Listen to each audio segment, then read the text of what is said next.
with us, NewsNation political contributor, Republican strategist, and Princeton University political scientist, Dr. Lauren Wright, and former mayor of Hartford, Connecticut, and delegate to the Democratic National Convention, Luke Bronin. Welcome to the show, guys. Luke, this is your first time. Thank you so much for joining. I will start with you. We've been waiting for Harris to share any policy with us. We have a little snippet of what she's planning to do for our economic policy. Trump is calling this something straight out of Venezuela or the Soviet Union. Your take? My take is that Vice President Harris yesterday spoke to the issues that are on the minds of most Americans, right? How do you bring down the cost of housing? How do you create a little more breathing room for parents with new kids? How do you address the basic cost of living issues that people are facing?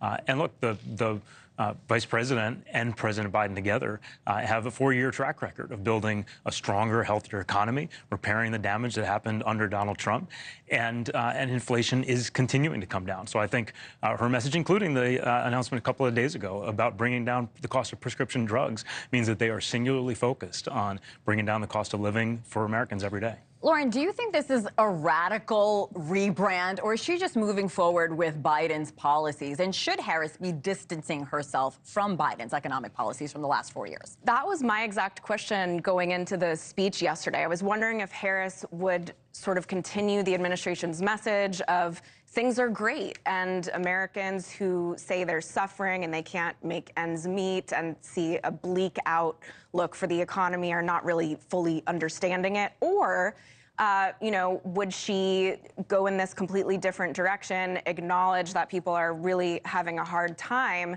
and suggest something in addition to what Biden is doing? And she did the latter one. I will absolutely give her points for clearly articulating the policies. That's something Trump does not often do very well.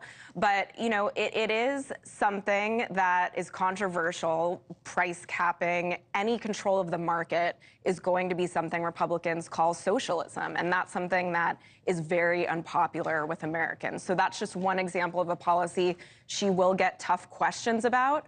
And I'm not sure how the campaign will answer those. Yeah, we are looking forward to her doing her first interview. NewsNation would be great. We'll keep an eye on it. Luke, we all know that the economy is top issue for voters. If you go to the grocery store, I don't have to tell either one of you or our viewers, prices are high. Price of eggs up 53%. Beef 25%. We're only starting to see those prices come down, like you mentioned. All this taking place, we have to say, under the Biden administration. Should we hold Harris responsible for what happened in the last 4 years? Look, I think if you want to look at the last 4 years, you also have to look at the fact that this administration has made historic investments in getting our infrastructure improved after generations of failure to do that, investment in getting our manufacturing sector and industrial base growing again, the biggest climate investment in our history, and again, tackling things like prescription drugs, which the prior administration failed to do anything about.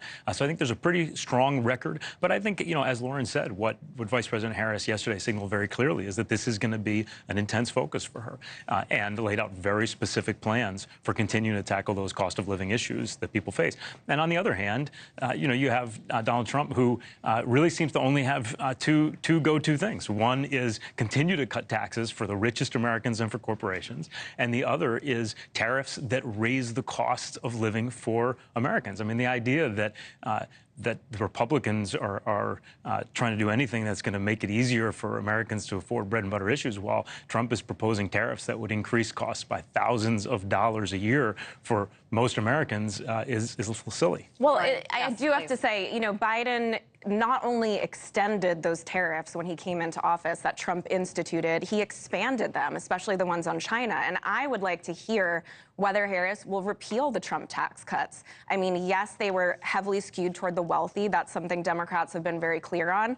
But they also benefited every single income quintile. And when you're making $0 to $27,000 a year, a tax cut of a few $100s makes a big difference for you. And so there is a tough call for Democrats to get rid of those, but it was nowhere in her speech yesterday, and I don't know what will happen with that. What, Harris, did you want to say something? Yeah, I was going to say, I think what's important to distinguish when it comes to tariffs is tariffs that are targeted to advance American strategic interests, like tariffs on China, on certain goods, versus broad-based tariffs, which Donald Trump's proposing, which will clearly increase the cost of basic goods for Americans every day. Harris was very personable yesterday. She talked about her mom and how she struggled to buy a home. Do you think these messages from our current vice president will resonate with voters, those middle-class voters? Luke. I do. I mean, I think that she's a pretty powerful messenger of it, and I think you could hardly have a weaker messenger for, someone who can relate to the basic daily struggles of Americans than Donald Trump. Lauren. I mean, I don't dispute that the message is clear and that Harris has made this race more about the policies than the personal. That's something I can absolutely fault the former president for. But what gets confusing is the message about corporate greed. That's been a constant throughout history. Corporations are naturally profit maximizing. I don't think that's necessarily changed in the past few years. And so when you're trying to blame inflation on corporations, the message doesn't really make sense. You could criticize Trump for injecting $3 trillion into the economy. That got the inflation ball rolling. Well, Biden doubled down on that with $6 trillion against the advice of Democratic-leaning economic advisors like Larry Summers and Steve Ratner, who said, please don't do this. You will be blamed for it, and it will cause inflation that's hard to roll back. So there are items there that are controversial and potentially unpopular. Very quickly, Luke, do you have a response? Yeah, I mean, I think it's always hard to do the counterfactual, right? What would have happened otherwise? What the Biden administration was focused on was preventing an extended recession or depression in the wake of COVID. That's what Trump says, too. They successfully did that, and then they successfully did the work that has inflation trending downward, but obviously with more work to do, which is why Vice President Harris rolled out the plans that she did yesterday. And hopefully we'll be hearing much more from her. Lauren Wright, Luke Bronin, thank you so much for coming on, guys.